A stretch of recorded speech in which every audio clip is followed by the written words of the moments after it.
Assalomu alaykum qarindoshlar, tinchlikmi? Men Yaponiya Uyg'ur jamiyatidan Savut Mehmet o'liman. Sizlar ko'rgandek, bugun biz Tokioda turadigan Xitoy konsulining oldida namoyish qilyapmiz. Mening yonimdagi bizning Yaponiya turadigan qarindoshimiz muqaddam bo'ldi.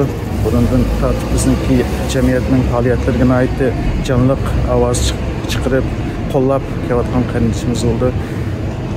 Muharremning yurak so'zini bir anglaylik. Assalomu alaykum barliq qarindoshlar, hammalarga salom. Bugun 2022 yil 3-oyning 30-kuni dushanba kuni.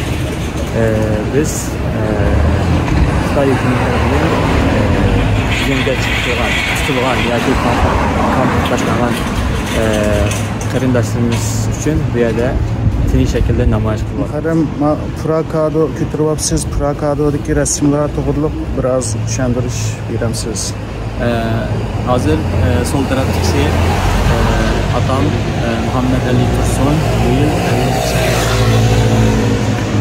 2017 yıl 3-ayning 24 günü yani Turpan'daki hükümet tarafından çağırtılıp şu çağırtılıp etkince 7 ayda yok etken. Keyin o'qishimizcha bu 7 ay arasida atamni yalğan sot bilan 6 yillik turmaga tashlanib, hozir yana birisi bo'lsa meniki tag'am Abdurahmon Muhammad bu yil 32 yosh. Tag'am Abdurahmon Muhammad 2019 yili 7-oyning boshlarida yo'qolib ketib, keyin surishtirishlarga qaraganda hozir tutib turilayotgan.